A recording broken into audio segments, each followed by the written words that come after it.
Let me double check. Sure everything's going.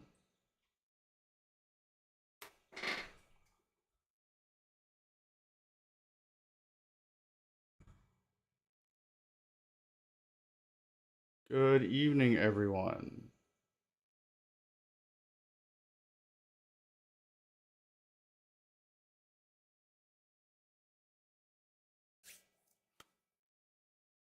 All right, good evening, everyone. There have been a few changes other than my face. So this is our second time on Sunday. And I'm glad that you guys joined.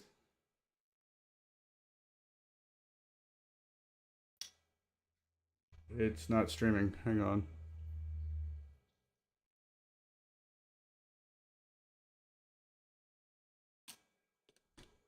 Oh, nope, I am live.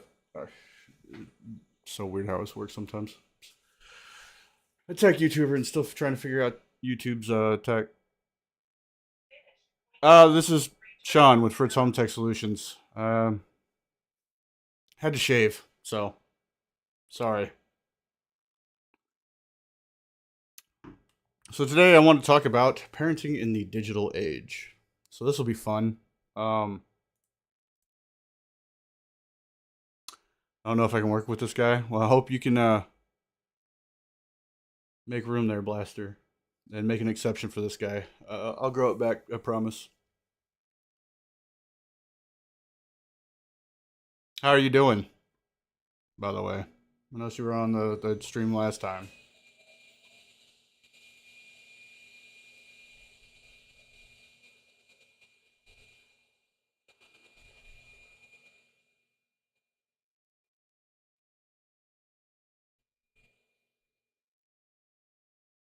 All right.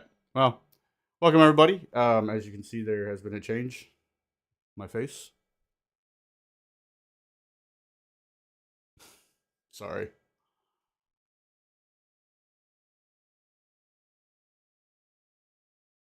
Oh, I get who you are. I was wondering who you were last time. Yeah, I saw that. So, that automation I've seen before.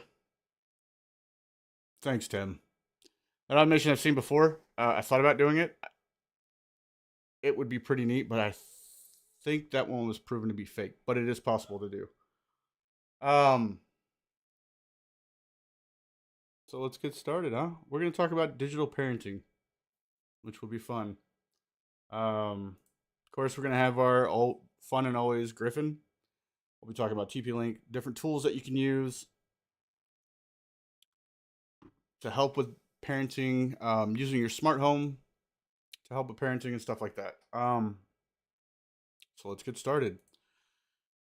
What are our concerns nowadays? Let's face it, when we were growing up, things weren't the same. You have much easier access to adult content, not just of the spicy kind, but you know, extreme violence, topics that aren't suitable for children. I mean, the internet has made it kind of a lawless area and really hard to regulate. So there are tools out there nowadays that can help you with that. And oh, you know what? I didn't even tell you what I've been working on. So before we jump into all the tools and the fun stuff about digital parenting and how we can terrorize our children and make them hate us and put us in nursing homes when we get older, let's talk about what I've been up to. So this whole week, if you've been paying attention to Instagram and stuff like that, I finally got the last few cameras to replace Wise. So I'm 100% Wise free as far as the cameras go in the house. I even replaced the bulbs. I'm going to replace the switches that I have. It's going to be hard to replace the lock. The lock's really good. And I don't see that they've had a security issue with that yet. Um, so I got the Home Base 3, which is really cool. It acts as a NAS, a network attached storage for all the cameras. They basically connect to it and it encrypts all the data to and from the cameras into your phone. Your phone also has to have a private key, so you have to, I think, set that up. Or is that just for the cloud? At one point, I needed to set up a private key, but either way, it's pretty neat. it has a hard drive bay in it, so I stuck a terabyte hard drive in there. Now I have a lot of storage, and the cameras themselves are awesome. They have AI, so I can actually put pictures of me and my family, and it can recognize us in there. And other people, it will say, "Hey, this is a stranger. Do you know this person?" And then add them as a person. So whoever comes over to my house frequently, you know who you are.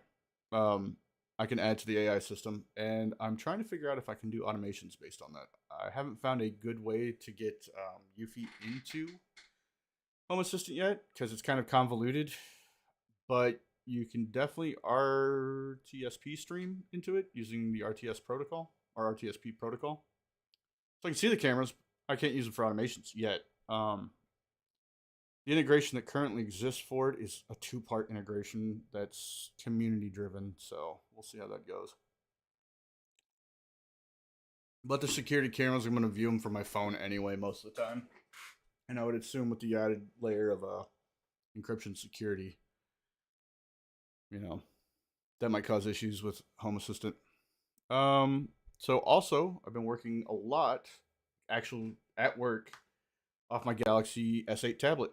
Kind of as an experiment to see how far tablets have come and if does it still recognize you without the beard. Yes, actually. I tested it last night after I shaved, and it recognized me as me. And it recognized my baby as a pet at one point because she was running around there out in her diaper, and that was kind of funny. But I digress. So the S8 tablet actually pretty strong for a tablet, and that's not even the Ultra, and that's not the newest one. Now they have the S9. With a keyboard and a mouse, you can do almost everything. The only issues I found is how some of the apps work. So to get good functionality at sometimes you have to switch between the regular like Samsung mode and then Samsung Dex mode, which kind of makes it look more like a desktop, but actually the apps function more like Windows, like an actual window, so you can minimize them and all that stuff. Whereas the apps don't really do that; you just open the app and it works. That's the weird thing I found. But in other news, that TikTok video that I thought went viral at 150,000 views went to 650. So that's cool. A lot of comments. Kind of why that video is kind of why I'm doing this tonight to kind of explain. I see the duality of parents. Some are like, "Oh, I want to do this to my kids all the time," and all this other stuff, and then some are like, "Oh, this is a dystopian cyberpunk nightmare. The government's gonna do this to us." Blah blah blah. Well, hopefully, we won't let that happen, but let's not torture our kids either. So back to tools, since I caught you guys up to speed of what I'm doing. So, I was talking about kind of parenting is kind of a nightmare nowadays with the internet and all of the internet being on almost everything: smartphones, tablets, computers, PCs. Watches. Some watches, you can scroll through Google on. I don't really use my watch that much, but other than a watch, I guess that just shows how old I am. But there's all kinds of ways to access the internet, and the internet is an unmitigated nightmare. Some people, I don't want to get political, but some people believe that it should be restricted, and some people believe it should be the Wild West. I am in favor of privacy and unregulation on my stuff. So if I want to go to a website, then I want to go to a website that's between me and my wife. But I think that regulation has never done anybody any good ever. It's always ended in kind of you're giving up stuff. I think it's actually on the parents to regulate and control their kids. Not control, but you got to control what they're bringing in. You got to be part of your kid's life and know what they're getting into. I think there's been too many instances where parents kind of just aren't in their kids' lives, and those kids feel lonely, and you know, good things never come from that. So the first part to parenting in a digital age is be part of your kid's life. Know what they're looking at. I mean, you don't have to pry, but at the same time, they're your kids. You should be aware, and there are many tools to do that with. So, like I said, Gryphon is wonderful. Gryphon has it all: security and great parental controls. Like I said in previous videos, you can set profiles to so you in the app you create profiles for each person in your house. So me, my wife, my two kids. Then you put their devices into that. Then you set restrictions. So like I'm an adult, so I get the adult. You know, I had someone else living in my house, and I gave him teenager, just because you never know. You don't want them going to some site and then you're on the 8 o'clock news.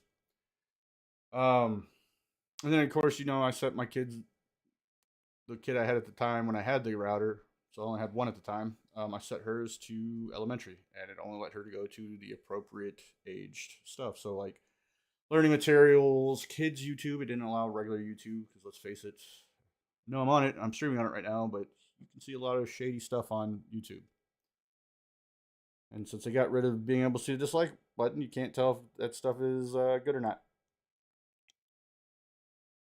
or good content, I guess. Um, so my recommendation is always the Gryphon. I've been a big Gryphon supporter since I got it, for a lot of different reasons. Oh, there's my microphone. um, so the let me show you it. It's number one in parenting, and I believe that's true. That's not just a selling point. I think that a Gryphon router, out of all the ones that I've come up against for parental use, is the best. It gives you a lot of different options with all the different controls, and also gives you peace of mind with its built-in AI security system and stuff like that. Because let's face it, another thing kids are not aware of is online scams, malware.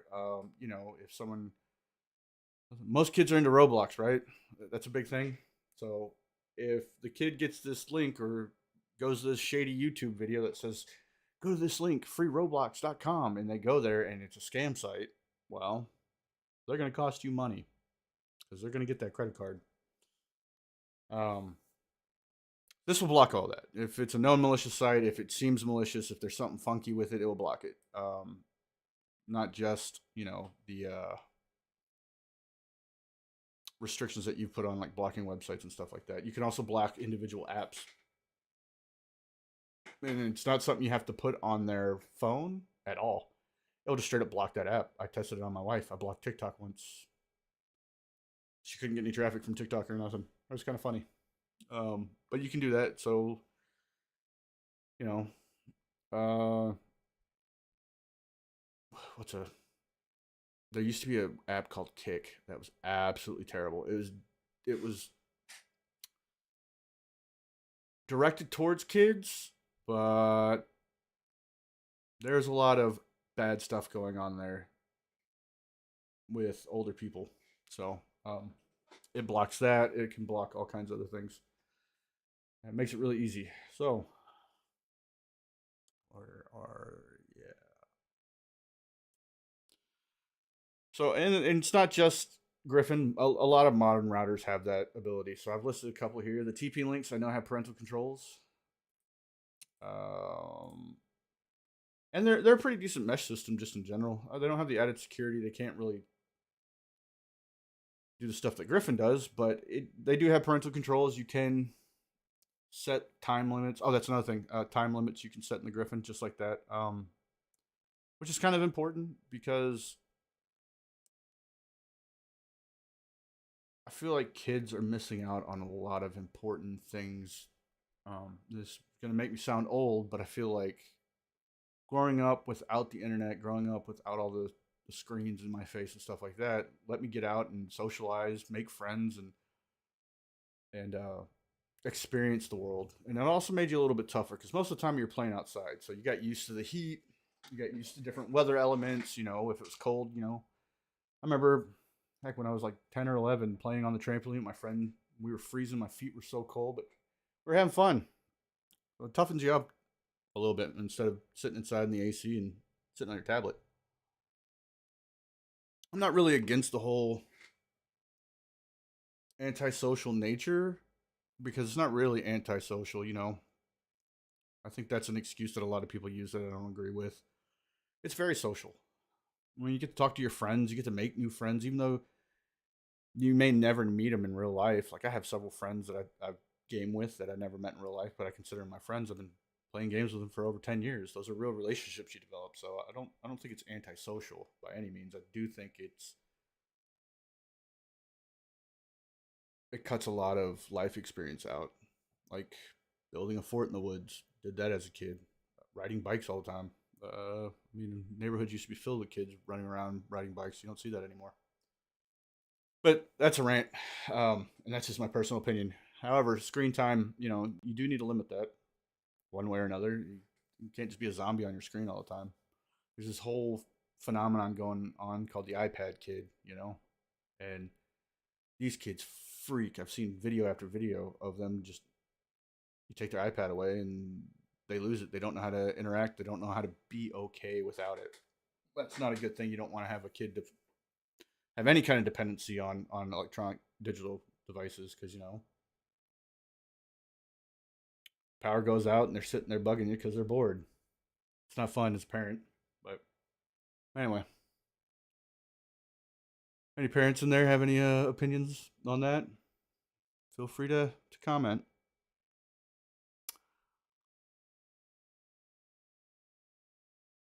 Um, so those routers are kind of a tool in that sense. They're the main gateway to the internet. They have to connect to the Wi-Fi. If they don't, well, they're not getting internet unless you give them an LTE tablet, which is kind of dumb. But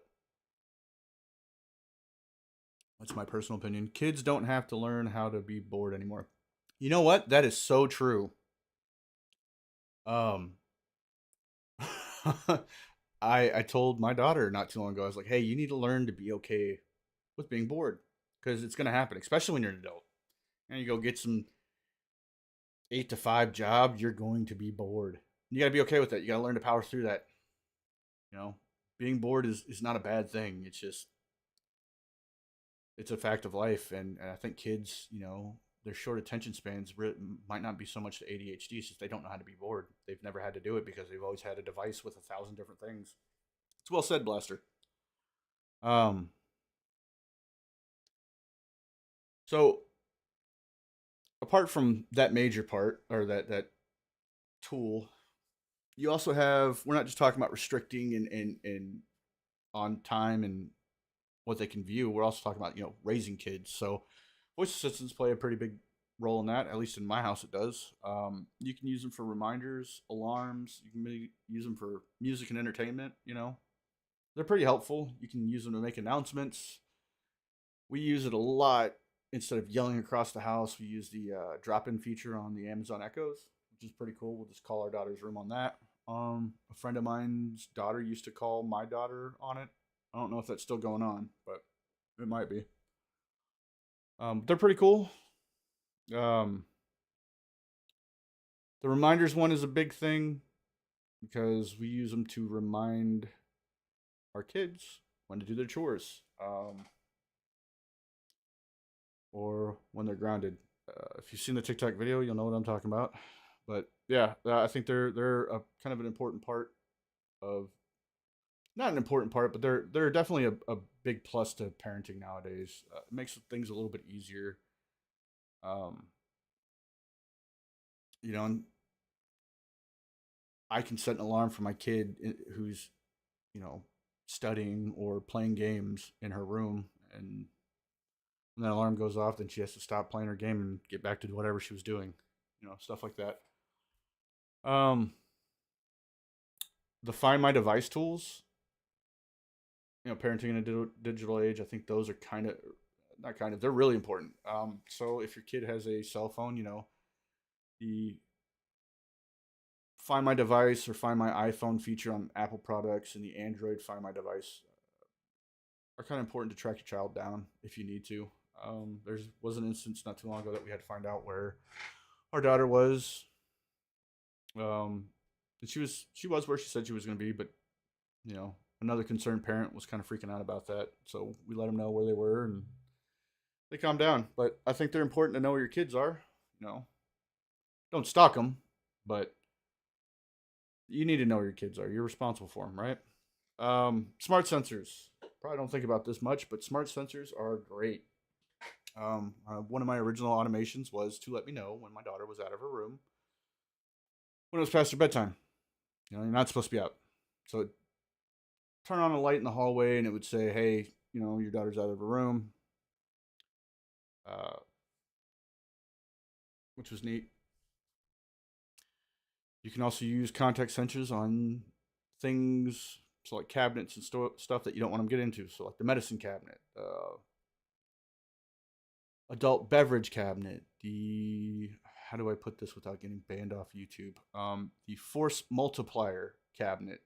If you catch what I'm saying, starts with G and ends with un. Cabinet. So you put contact sensors on those to alert you if they're opened when they're not supposed to be. You definitely don't want your kids getting in any of that stuff because it's all dangerous to them. Smart locks. Again, that's keeping them out of places that they don't need to be in, such as mommy and daddy's room. If you have an open door policy with your kid, that's fine. But they don't need to be in your room all the time.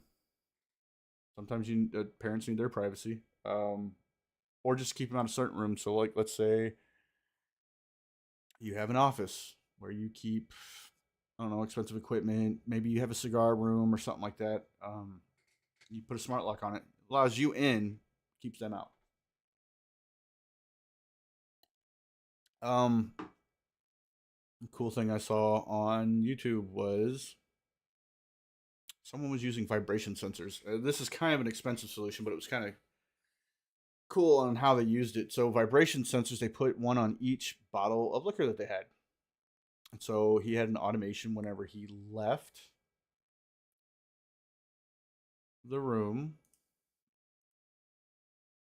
or when he left the house and those bottles were moved, the vibration sensor would go off and alert him that someone's messing with his liquor.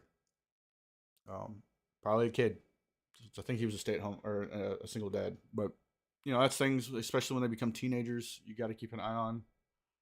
There have been a lot of stories of kids overdoing it because kids are dumb and they don't know their limits. They don't know when to stop or where the edge even is. Plus, it does a lot of damage to their brain. They're too young for that. Us adults can handle it. Security cameras, obviously, they're an important part of the smart home to keep an eye on things, whether it's outside. I always say always out, never in, but I think with these Eufy cameras, I feel safer with them. I don't think anybody's gonna get at my Eufy cameras since they're all local anyway, to basically a local DVR, NVR, whatever you call it. But keep an eye on your toddler if they're in their room playing. Keep an eye on your house. If your kids are outside playing, you want to keep a camera out there in case something happens. And then there's a couple of cool sensors, or mainly one. It's a bed sensor made by Withings. This is the only smart one. There are other brands that have these sensors that set off an alarm, but it's basically for old people that fall out of bed. But you can use the Withings bed sensor, which is smart, and you can hook it up to Home Assistant that you can put in your toddler's crib. And if they're getting out of their bed, it alerts you, hey, your kid's out. Because let's face it, toddlers get into everything. Mine, I don't need that. She just screams at me whenever she wants out of bed. So those are some of the tools. Let's talk about specific ones. We've already talked about TP-Link. So I've talked about this one before, Firewalla. It's also the security. In the security video, I talked a lot about this. It's does the same thing that Gryphon does to an existing network. So I've got Unify. Unify really doesn't have easy parental settings. Like you can't just block. I mean, you can if you do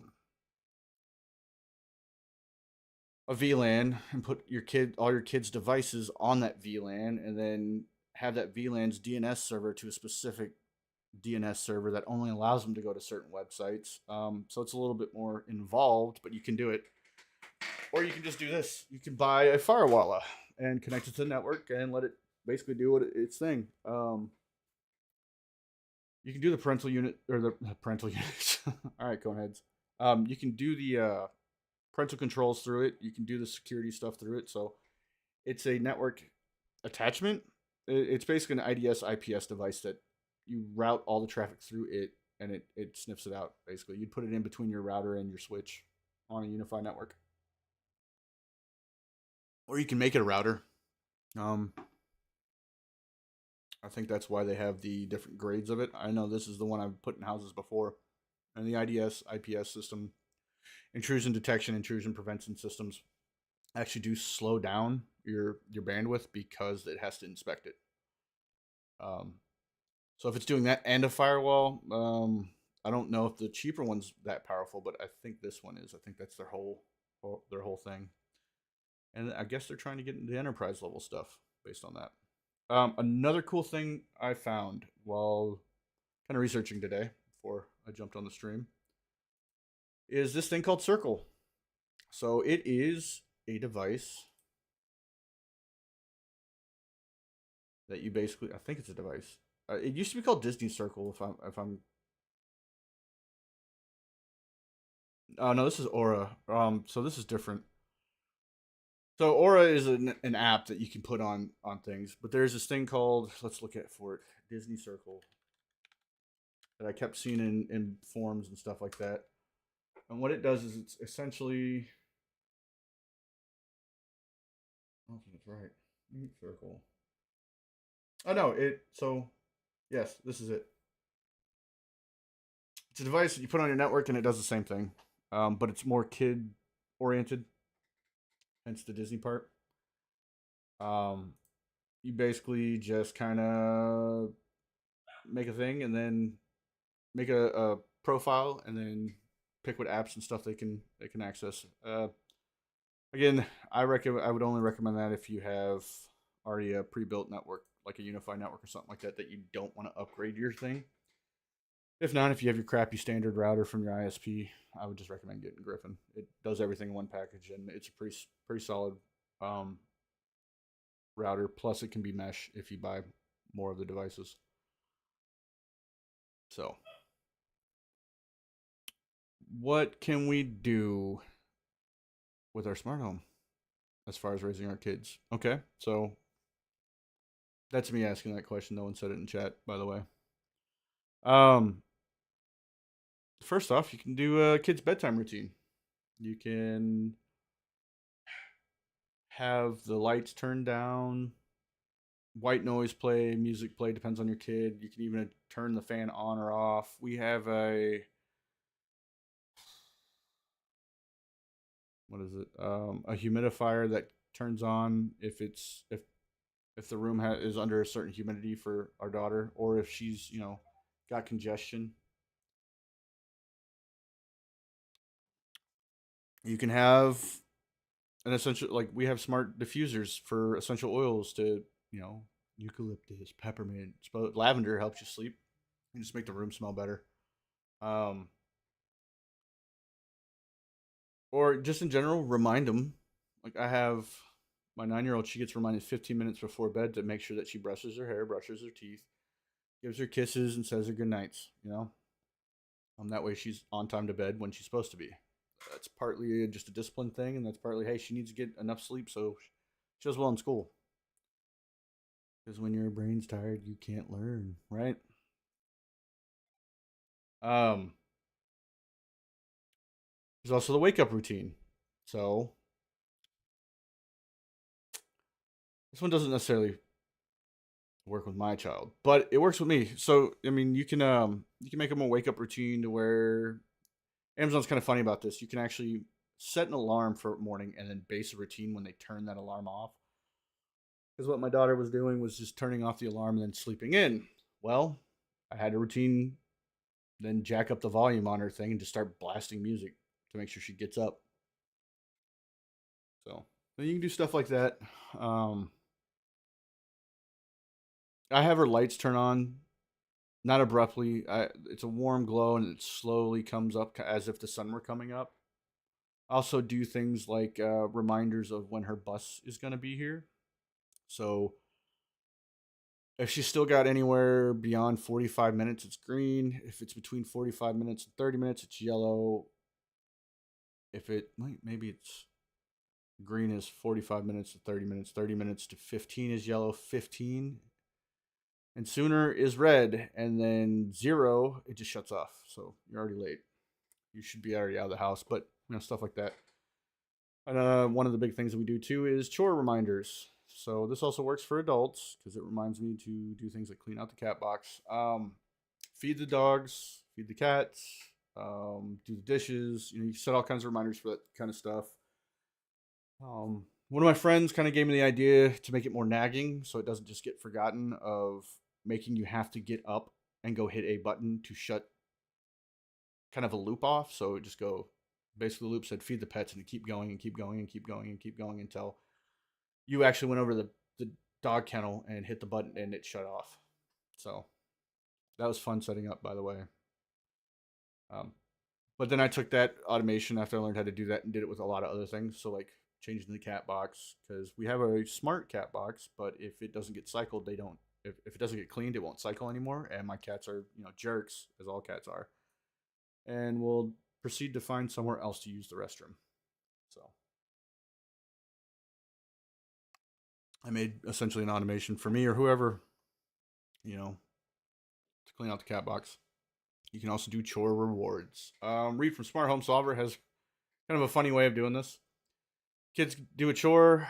I guess they hit a button. The button, it's using the Akara pet feeder, but he puts candy in it. So they hit the button and it dispenses candy after they've done their chore, such as cleaning up their room or whatever whatever chore you may have.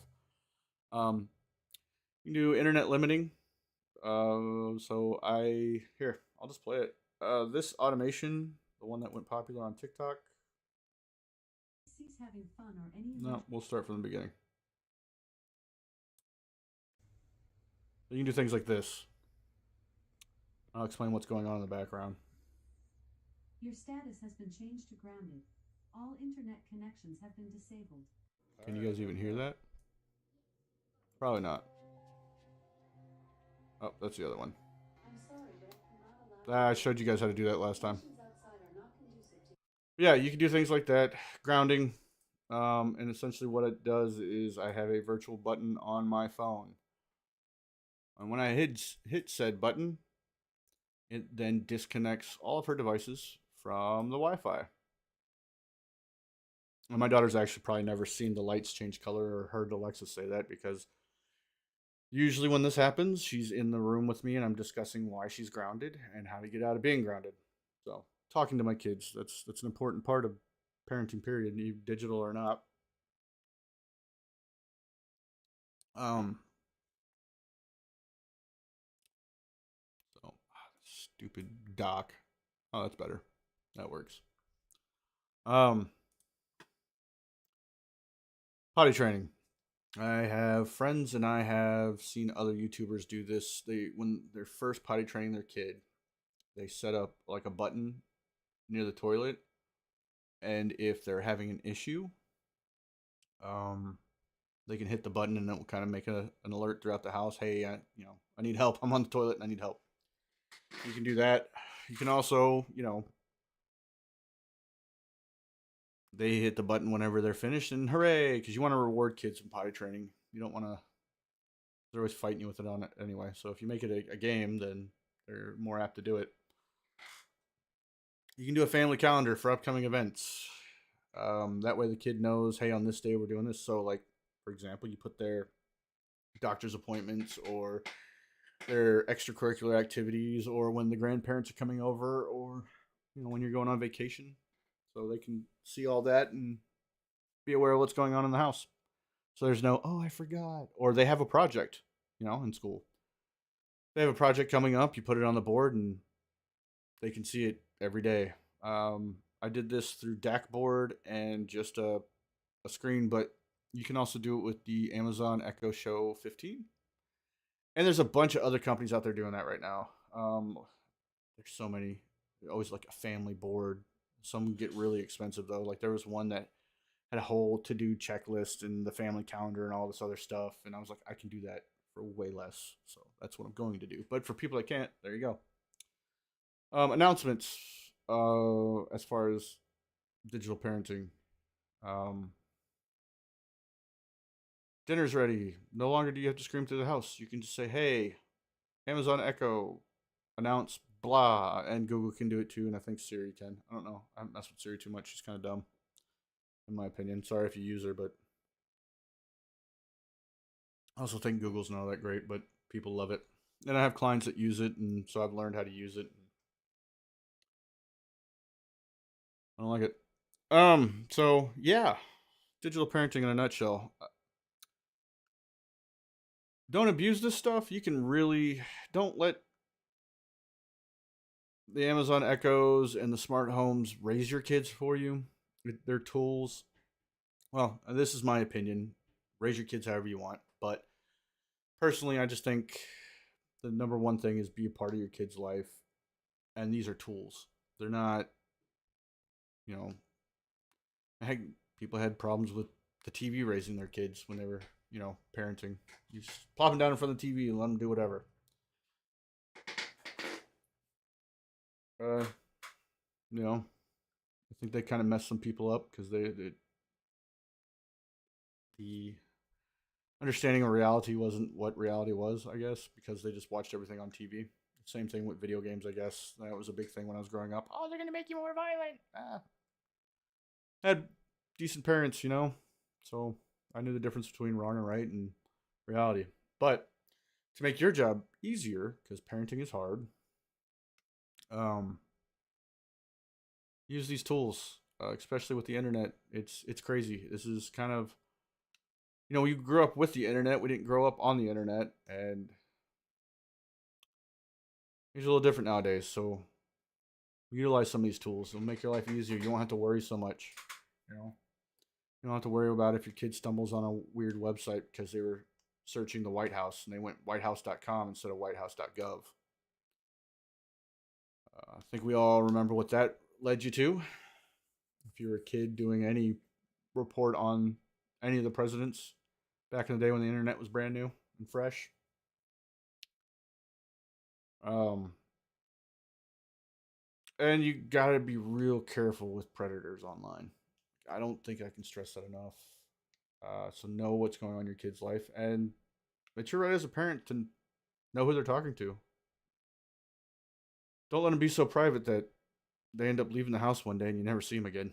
It's same old story, Parents weren't involved, didn't care, so the kid reached out to friends, and some 40-year-old was pretending to be a 13-year-old, and the kid snuck out one day and was never seen from again. So, any questions? Any comments? Any other things to discuss?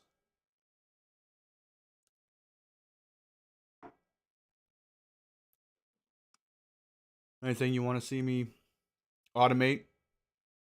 You have an idea? Other than that chair blaster. That's a whole build out.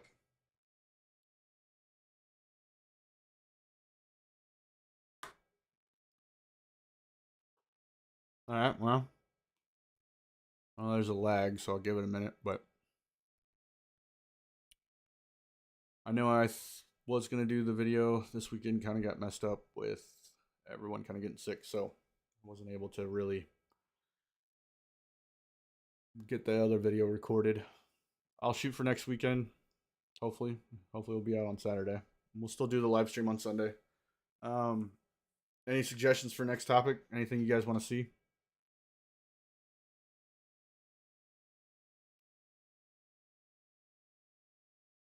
No? All right then. Well, it's been a fun night. And as always, I will see you guys next Sunday at 8 p.m. So until then, check out my social medias. I'll post the topics for next week so you guys can vote on them if you want on the YouTube channel. So if you're not subscribed or you don't have the notification bell ring, you might want to do that if you're interested. If you want to be part of the democracy.